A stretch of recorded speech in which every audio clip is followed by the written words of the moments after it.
sebentar. Saya hari ini akan menjelaskan tentang jenis-jenis penelitian, gitu ya. Jadi jenis-jenis penelitian tentang macam-macamnya. Nah, jadi research design, sebentar, academic research design itu academic research. Oke. Saya akan membagikan. Jadi ada penelitian. Oke. Sebentar ya. Oke. Ini oke. Nah, sebentar. Nah, oke, kita akan hari ini sudah tampil slide saya di PPT Anda.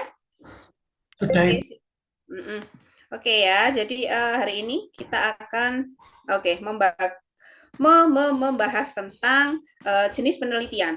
Oke, sebelumnya dari yang kemarin kita bahas bab 1, kemudian bab 2, bab 3, ada yang ditanyakan atau ada yang kurang jelas? Nggak ada ya? Aman ya? Oke, ya wes. Oke, kita lanjut ya. Nah, hari ini kita akan membahas tentang macam-macam desain penelitian. Ya, macam-macam desain penelitian. Jadi, seperti yang Anda lihat di dalam bagan, ya. Jadi penelitian itu sendiri. Jadi penelitian Anda, ya, skripsi itu merupakan salah satu bentuk penelitian yang ilmiah yang Anda lakukan, gitu ya. Salah satu bentuk penelitian ilmiah yang Anda lakukan.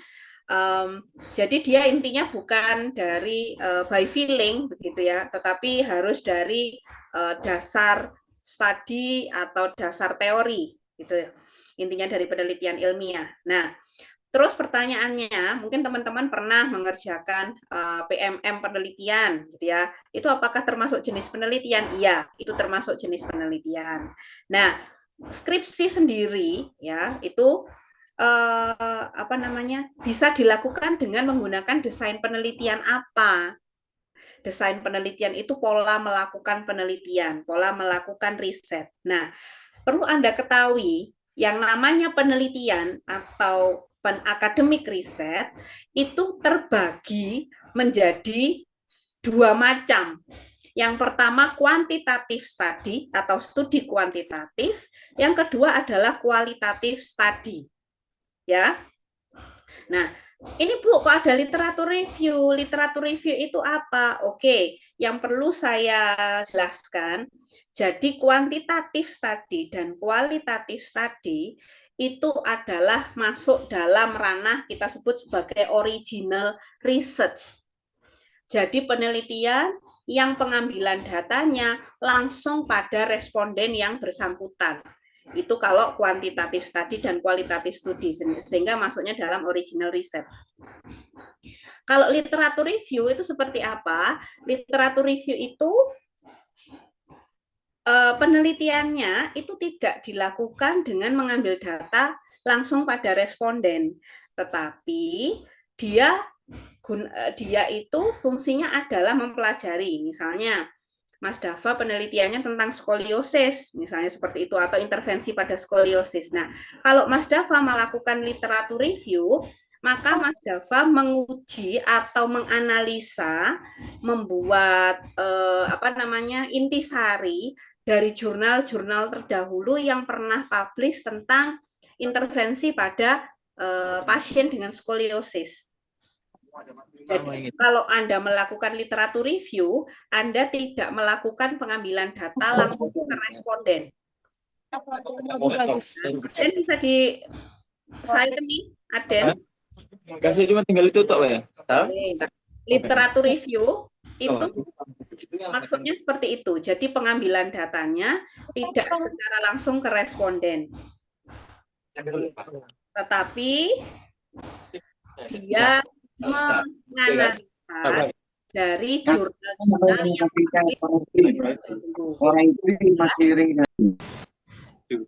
Oke, mohon bisa di Oke. Oke.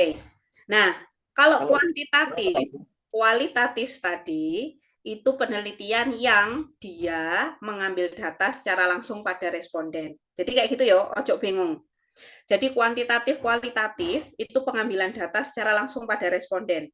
Kalau literatur review yang yang dibahas adalah jurnal-jurnal terdahulu. Jadi dia tidak mengambil data langsung pada responden. Nah, untuk penelitian Anda, skripsi ya, itu yang kita arahkan kemana, Bu? Oke, skripsi karena memang penelitian Anda itu adalah penelitian-penelitian yang berbasis eksakta, maka kita arahkan ke dalam quantitative study. Kenapa kok seperti itu, Bu? Quantitative study, jadi intinya adalah Anda melakukan pengambilan data, kemudian pengolahan data dan menganalisa data. Jadi Anda titik beratkan skripsinya itu pada ranah kuantitatif study. Bu, kalau saya pengen kualitatif bagaimana? Oke, kualitatif oke, tetapi kualitatif itu memang arahnya memang lebih kalau di ilmu kesehatan dia lebih ke pendalaman pemahaman materi. Nah, kualitatif study ini lebih banyak dilakukan pada teman-teman Anda yang melakukan penelitian tugas skripsi pada yang bidang sosial. Itu yang kualitatif study, ya, ada fenomenologi, ada exploratory study. Nah, untuk Anda yang dunia kesehatan, itu untuk skripsinya, maka kita ambil dulu yang basic, yaitu quantitative study. Nah, quantitative study, ini apa? Itu adalah studi kuantitatif. Jadi skripsi Anda nanti, saya sarankan kita arahkan untuk ngambilnya ke quantitative study. Tidak ke kualitatif, tidak ke literatur review. Jadi nanti untuk skripsi Anda, misalnya saya mau melakukan review jurnal, Bu, boleh enggak? Jawabannya tidak boleh. Karena diarahkan skripsi Anda adalah pengambilan data langsung ke responden. Kalau untuk kualitatif bagaimana, Bu? Kualitatif boleh tetapi tidak disarankan, gitu ya. Karena memang karena penelitian Anda kan penelitian skripsi yang masih basic. Anda masih belajar menjadi seorang peneliti. Jadi kita arahkan dulu ke kuantitatif study yang masih lebih mudah basicnya. Gitu ya. Jadi kuantitatif study itu kita bagi ada dua, ada analytical study dan ada descriptive study. Nah, analytical study dan descriptive study itu bedanya apa? Oke, jadi tolong diperhatikan, descriptive study itu tugasnya adalah dia fungsinya mendeskripsikan. Ya. Oke, mendeskripsikan. Kalau analytical study apa? Ada yang bisa bantu? Apa itu analytical study? Menganalisis? Apa itu? Analytical study? Apa? Analytical study dia fungsinya adalah menganalisa. Jadi studi analitik. Jadi menganalisa. Jadi kalau descriptive study dia fungsinya adalah hanya untuk menggambarkan, untuk menjelaskan saja, tidak ada hubungan sebab akibat di situ. Kalau analytical study dia menjelaskan adanya hubungan sebab akibat di dalam analytical study. Nah, hari ini yang akan kita bahas adalah terkait dengan descriptive study, yaitu yang termasuk dalam case series, case report, dan correlational study. Oke, Mbak Agustin Putri bisa menjelaskan kembali. Nah, apa Mbak kalau descriptive study dan analytical study bedanya? Oke, apa bedanya? Bisa mengulang? Apa itu? Descriptive study dan analytical study? Apa? Kalau deskriptif berarti apa dia? Masih di mute? Monggo, bisa di unmute.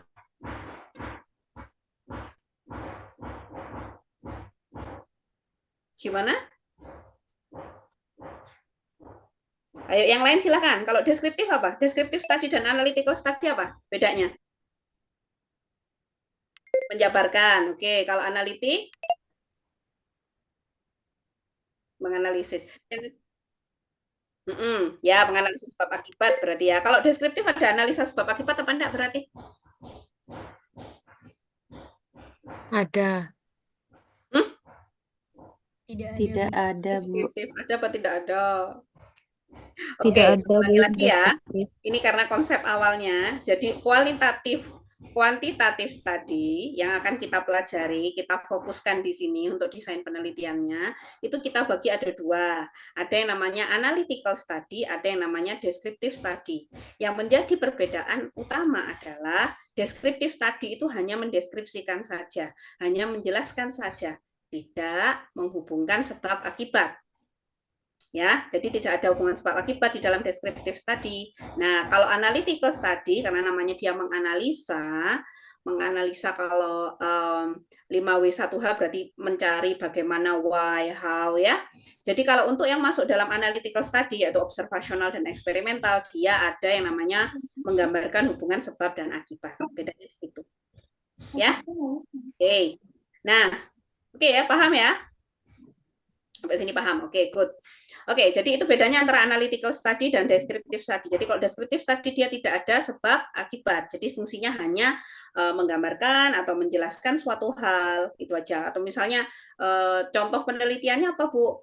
Misalnya ini, distribusi karakteristik responden yang menderita osteoartritis di Kota Malang. Anda mendeskripsikan saja jumlahnya kalau misalnya dari 100.000 pasien OA, yang laki-laki berapa, yang perempuan berapa, terus usianya, misalnya yang usianya di bawah 30 tahun berapa orang, yang di atas 40 tahun berapa orang, hanya mendistribusikan saja, hanya menjelaskan saja.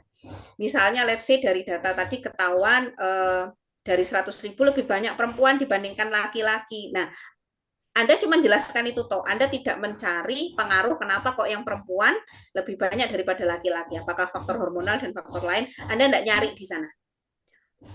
Murni Anda hanya menceritakan saja. Anda hanya mendescribe saja.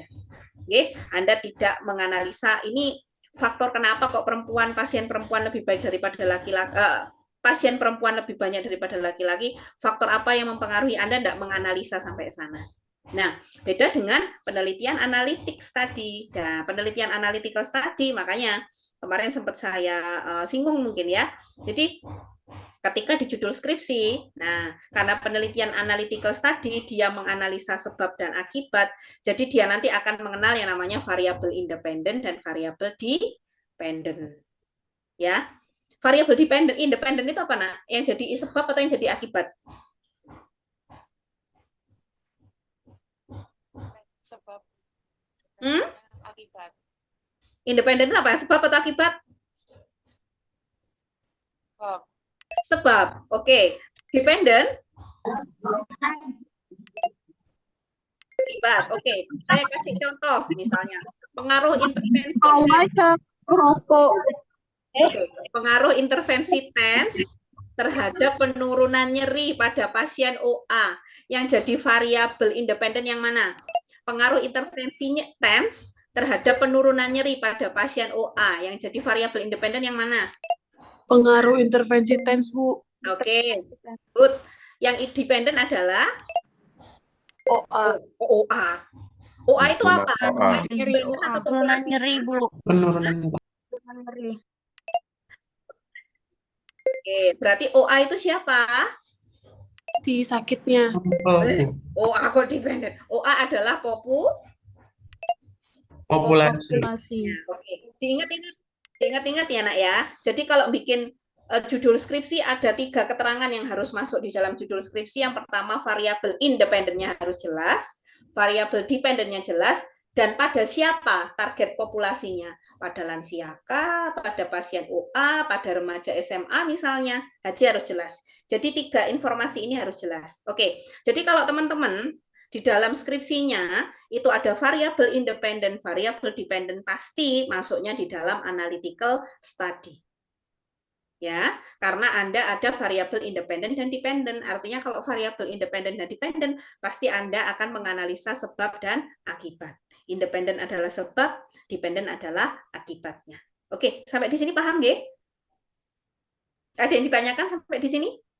Oke, nanti silahkan langsung di-apply ke judulnya teman-teman semua ya. Jadi sambil buat bab 1 supaya nggak bingung. Jadi paling utama variabel independen harus jelas, dependennya juga ngerti, dependennya jadi akibat gitu ya, populasinya. Ya, oke. Nah, tapi sekarang kita akan mempelajari dulu nih, apa sih descriptive study. Jadi nanti ketika teman-teman melakukan analytical study pun, nah di dalam presentasi nanti ketika membuat hasil, gitu ya, mempresentasikan hasil penelitian Anda, nah descriptive study ini tidak bisa kita lepaskan, gitu ya. Anda pasti nanti akan bikin misalnya kayak tabel, bikin kayak grafik, diagram, menjelaskan berapa jumlahnya orang yang sakit, berapa prosentasenya, berapa nilai min, median, modusnya, misalnya kayak gitu. Nah, itu masuk di descriptive study. Tapi sekarang mau kita bahas sebentar aja ya, karena Anda biar tahu begitu. Yang maksudnya penelitian deskriptif itu yang seperti apa. Oke, jadi macam penelitian deskriptif itu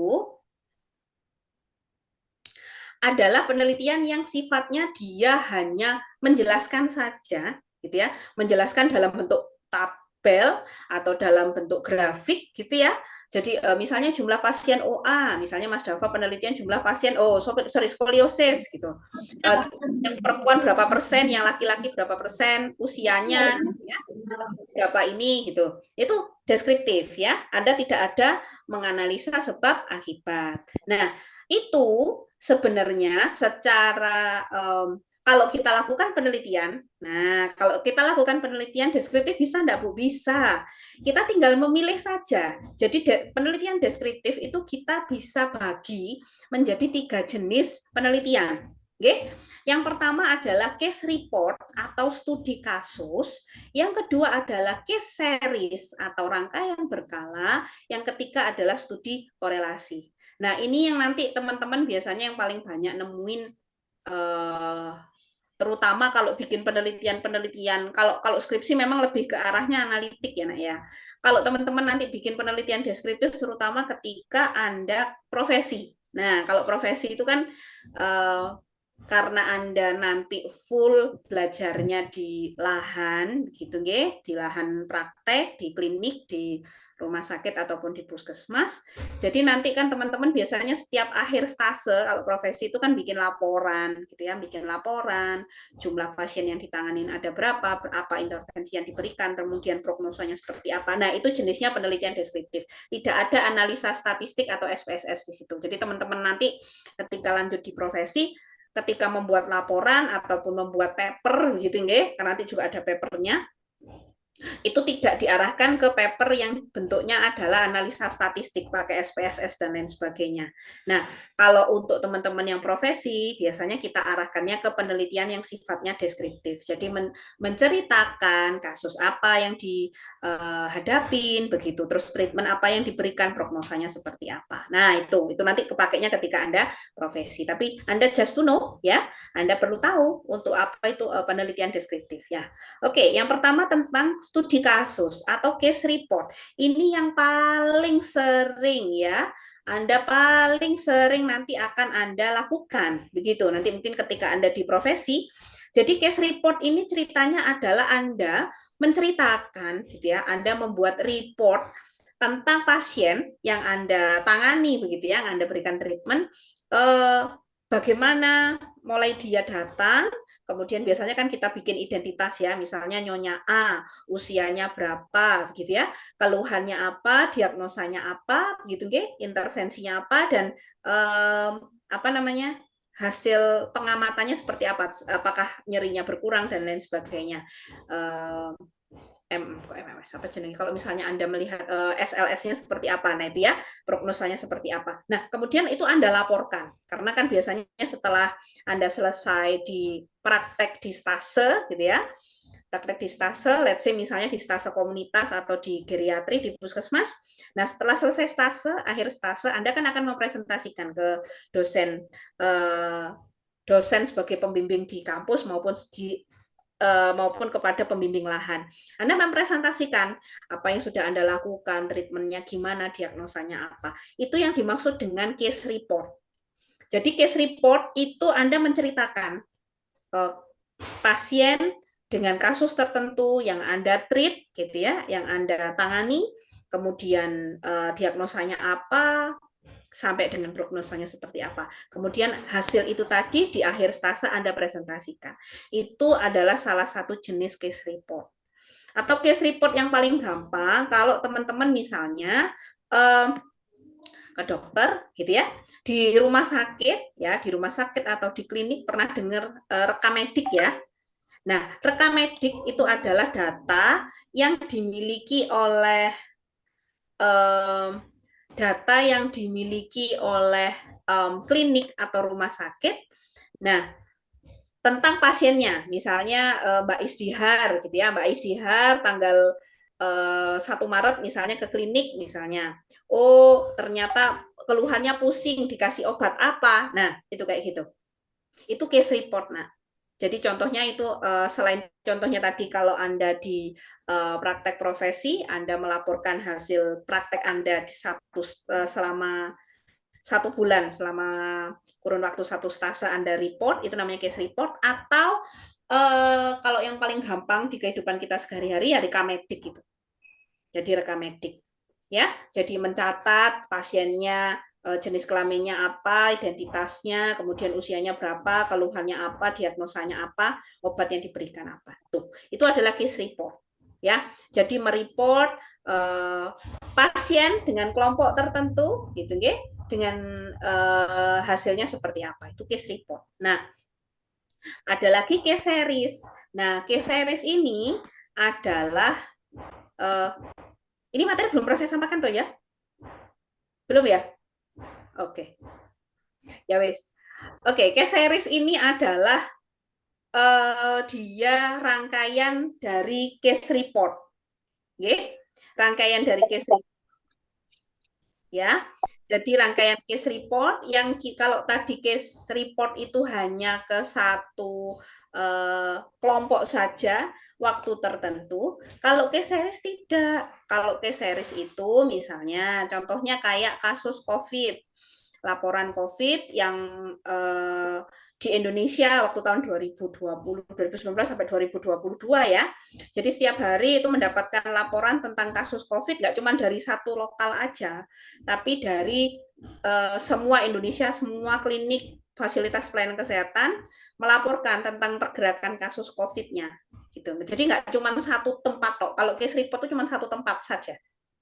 Kalau case series itu jadi dia adalah rancangan studi yang bertujuan untuk mendeskripsikan frekuensi penyakit dari sebuah populasi berdasarkan serangkaian pengamatan pada beberapa segmen waktu dan merupakan kumpulan dari laporan kasus atau case report dalam suatu periode waktu tertentu. Jadi contohnya kayak misalnya COVID kemarin, ya kayak COVID kemarin itu kan tidak cuman satu lokasi saja, nggak cuma di Kota Malang aja enggak, tapi langsung dari seluruh Indonesia, dari Sabang sampai Merauke. Kemudian dikumpulin jadi satu laporannya, ya, membahas tentang COVID. Jadi kita pemerintah saat itu Satgas COVID dapat data. Oh, hari ini COVID-nya ada berapa orang yang positif COVID, yang meninggal ada berapa orang, kemudian besok ada berapa orang yang meninggal, yang positif ada berapa orang. Nah, akhirnya bisa dibuat laporan itu nggak cuma 1 hari aja, kita bikin selama 1 tahun. Jadi kita bisa lihat pergerakannya. Oke, itu yang case series. Nah, kelebihannya case series itu dia bisa meramalkan kejadian penyakit berikutnya berdasarkan perjalanan yang lampau. Contohnya kayak gimana case series? Case series itu ya contohnya yang paling gampang COVID. Nah, COVID misalnya tahun 2019 atau 2020 ya. Nah, sama tahun 2020 itu kan akhirnya kita bisa melihat tren. Ya, tren peningkatan kasus COVID itu pada kondisi apa? Oh, ternyata peningkatan kasus COVID-nya pada kondisi apa jenenge? Ketika banyak migrasi, liburan Natal, tahun baru, Lebaran. Nah, akhirnya kita bisa pemerintah waktu itu akhirnya itu digunakan sebagai dasar untuk membuat kebijakan PSBB. Ya, untuk membuat kebijakan PSBB untuk apa? Pengendalian penularan kasus COVID. Intinya seperti itu. Nah, itu yang dimaksud dengan case series. Case series-nya bukan PSBB-nya ya. Case series adalah jadi laporan case report tadi dikumpulkan dari banyak tempat tentang penyakit yang sama, gitu ya, tentang penyakit yang sama dikumpulkan sehingga kita bisa melihat membuat grafik perjalanan kasus tersebut. Jadi kita bisa meramalkan kira-kira besok meningkatnya pas kondisi apa. Oke, ini untuk yang correlational study. Sebentar, ini dulu belum pernah saya sampaikan ya, ketika di EPIK. Sudah, Ibu. Oh, sudah ya? Sudah. Correlational study sudah.